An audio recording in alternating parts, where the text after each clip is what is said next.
เราฝนตกเลยเนาะ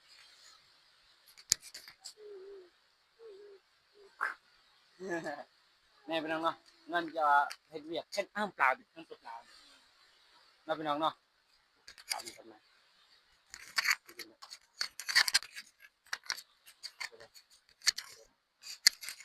เงินจากเฮ็ดเวียกเนาะพี่น้องเนาะก็ได้มาแล้วเนาะแม่ก็ยังติดหนี้เขาหลายยังอะไรพี่น้องเลยทั้งติดหนี้ยังเลยไปติดหนี้ยังมีเข่าได้เยอะยังเนี่ยและก็พาเนี่ยมีลายยางอยู่ตรงนี้นะเขาเนี่ยจะแสนเอาแซม40,000นับไปไหมนับยี่สิบนับไปไหนเอาพี่น้องฝนตก5 7 8 9900,000ละ40,000กีบพี่น้องนี่เนาะแล้วก็ติดหนี้เวียดไอ้เท่าไหร่ไป75ติดหนี้เวียด75เนาะติดหนี้เวียด75กลายเป็นประมาณ 2,000 บาทเนาะ 2,000 บาทปลายๆแหละนิดนึงเนาะ2 บาทบ่เต็มปานใดพี่น้อง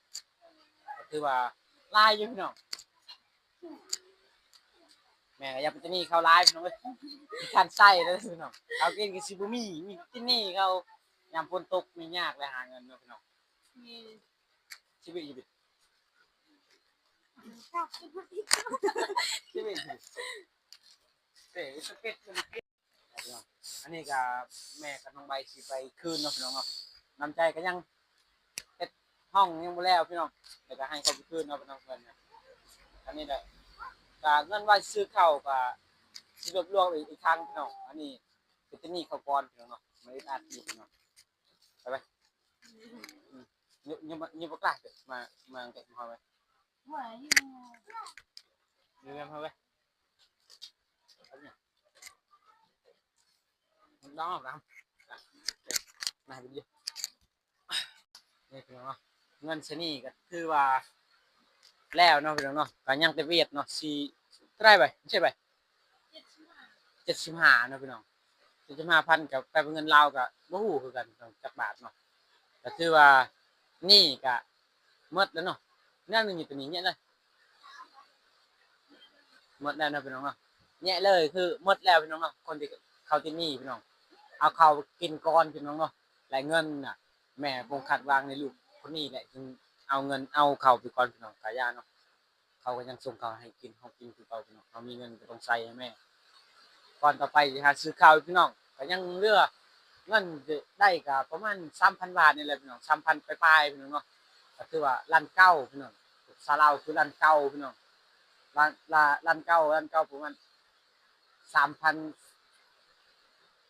3,200 บาทประมาณนั้นแหละพี่น้องก็เอาพี่น้องก็แค่นี้แหละพี่น้องเอ้ยก็บ่มีคลิปหยังหลายพี่น้องมีเท่านี้แหละพี่น้องมือเฮือนแล้วก็มีเท่านี้แหละพี่น้องเอ้ยเอาพี่น้อง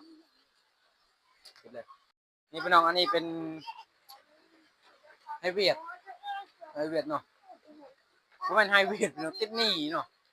นี่เงินติดหนี้เข้าพี่น้องเนาะเบิ่งว่านี่บอกนำกันเป็นเข้าไฮเวียด72,000นี่ก็มีคนโอ้ย75แล้วก็ที่นี่ล้านมาพี่น้องเนาะแม่ยืมพี่น้องในล้านก็40พุ่นแหละแม่น40,000พี่น้องเยอะแยะอันนี้แม่เฮานี่จำคนพนันเลยพี่น้องไปที่นี่เวียดเด้อแม่เด้อโดยเทื่อหน้าอย่าไปยืมนะเงินแต่ก็ยืมบ่มีอย่าหัวนะเอาเงินเฮาไปหมดแล้วยังหัวแฮป่ะเจ้าป่ะไปไปให้เขาแล้วก็ตัวว่าหมดแล้วเด้อบัญชีเขาแล้วเอาไว้นี่เอาจดไว้เนาะจดไว้ว่าจังบอกว่าหมดแล้วเด้อครับตอนนี้ครับลุงว่าลุงว่าแองว่าอ้ายเดี๋ยวเขาก็บ่ให้จะมีอีกอ้ายบ่มีเงินแล้วตั้งคนตั้งไปเบิ่งน้องๆเนาะพี่น้องดีเลยทำใจก็ยังเฮ็ดเครื่องเฮาก่อนเอาแค่นี้แหละพี่น้องไอ้น้องห้องก็เป็นรูปเป็นร่างเลยพี่น้อง อันนี้ก็เอาไว้ซักพี่น้องส่วนเปลี่ยนแล้วพี่น้องเก็บที่ผู้ใหญ่ใจะดีโอเคยให้เครื่องน้ำใจก็ใส่เครื่องน้ำใจซิไว้กับปะกับสิได้พี่น้องอันนี้ก็ล้างมืออื่นซักอันนี้ก็เครื่องเอามานั่นแหละพี่น้องสลิปน้ำใจก็จักหายไปใส่หมดพี่น้องผู้ใหญ่ใจะดีโอนให้บักหลายให้บักหลายนี่พี่น้องก็หมดน้องๆเอาไปใส่หมดจักพี่น้องเล่นใส่สลิปบ่แว่นสลิปเนี่ยพี่น้องโอ้น้องเล่นมันคงใส่นะเขาลิ้นนะพี่น้องเลยนี่บ็อกเซอร์น้ำใจมีแต่4อันนี่แหละพี่น้องเลย2อันหายพี่น้องอย่างนี้ยังอยู่ตัวนี้อันนี้ใส่ไปก่อนซักแล้วพี่น้องอยู่ป่าทรงนี่ก็ยังใหม่อยู่เนาะซักมาแล้วพี่น้องน้ำใจซักมาแล้วอยู่ป่าหยาดแต่ยังไม่ใช่สบู่เลยพี่น้องไว้ตรงนี้บางทีมีเวียกเดินทางบนถนนเห็นเนาะนี่พี่น้องแล้วพี่น้องห้องนอนเขามีแต่อารมณ์นี่พี่น้องอารมณ์เบิ่งนี่มันก็เป็นห้องเก่าแต่ยังบ่ลงพี่น้องน้ำก็ยังมาอาบเลยพี่น้องให้เผาแบงก็หมดกี่ตะเมื่อวานเลยพี่น้องเอาพี่น้องเอาเท่านี้แหละพี่น้องเลยก็จัดว่าอย่างเนาะอนามัยก็เสร็จที่เรียบร้อยพี่น้องว่าแต่เอาผ้าห่มก่อนเดี๋ยวเอาไว้เครื่องก่อนเนาะอันนี้เอาไว้นี่ก่อนพี่น้องเดี๋ยวก่อนเดี๋ยวมื่นสักส่งพวกนี่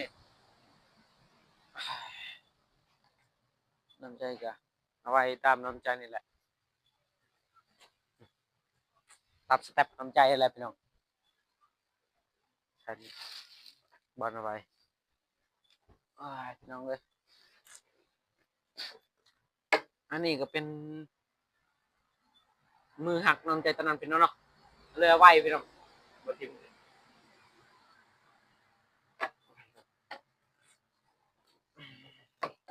กองทางจะได้เขาก็ไว้พี่น้องพี่น้องนี่แหละนอกพี่น้องเนาะถึงสีเงินก้อนนี่พี่น้องสีบลายพี่น้องบลายคือเงินลูกคนอื่นหรือสิบอแบบทำใจสิบอแบบบกขยันคือลูกคนอื่นหรือบอแบบบอดีคือลูกคนอื่นแต่น้ำใจกะหาเงินนี่ด้วยตัวเองพี่น้องถึงสีเงินก้อนนี่มันจะน้อยนิดพี่น้องได้แค่ซื้อข้าวกินแต่ละมื้อซื้อข้าวโลเลยก็พอติดหนี้ให้แม่น้ำใจก็ดีใจแล้วนี่พี่น้องก็อยากให้น้องอดอยากน้องไอ้ยางน้ำใจเขาว่าน้ำใจกะขุดให้เลยน้องดื้อพี่น้องเลยน้ำใจหักกันมาตอนรับโคตรดีพี่น้องพอโดนไปโคตรขี้ดื้อตีฮอนลังกาพี่น้องเลยหยอกกันเลยมือแม่น้ำใจกะรู้จักสิคุมลูกเลยพี่น้องน้ำใจกะรู้จักสิคุมน้องคือกันพี่น้องเอาคุมบ่น้ำใจเอารุนแรงตีน้องแม่งหายอีกพี่น้องแต่สำเนียงอะไรพี่น้องเลยแต่พวกนั้นเนาะคือว่าพี่น้องถึงน้ำใจที่ได้เงินก้อนนี้สิบุลายพี่น้องแต่น้ำใจก็หาโดยจิตใจพี่น้องแล้วก็หาโดยให้น้องๆอยู่รอดต่อไปพี่น้องเนาะให้ใหญ่ไวๆพี่น้องช่วยหาเงินซอยน้ำใจแน่พี่น้องเลยช่วยหาเงินน้องใบน้องบิดเนี่ยเพิ่นก็หาเงินพี่น้องมีน้องเบนน้องเล่นเนี่ยเพิ่นฮู้แต่หยอกพี่น้องเอ้ยพี่น้องก็แค่นี้แหละพี่น้องพี่น้องเนาะว่าให้ตรงๆแล้วเฮาก็ปิดกันนี่ก็ไม่เอาพี่น้องเลยธนาก็จะหาเงินอะไรพี่น้องก็ใช่เนาะถ้าว่าพี่น้องเลยถ้าแบบน้ำใจสิบ่มักเนาะพี่น้องบ่มักเป็นหนี้เนาะถ้าน้ำใจเป็นหนี้หรือแม่น้ำใจเป็นหนี้เนี่ยเพิ่นไปตามทางเห็นคนหนี้แนมหน้าน้ำใจคืออัดอะไรบางคนก็เขามาเฮือนเลยเขาว่าเขาบ่ได้เว้าว่าใส่หนี้มาเฮาฮู้เลยเนาะพี่น้องคันเขาว่า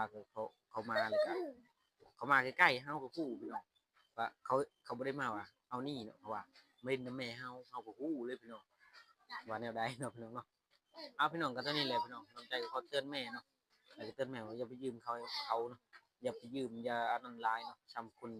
พนันเลยพี่น้องแต่บ่แม่นพนันเลยมันก็โทษหลายเด้อพี่น้องที่ว่าแม่พนันพี่น้อง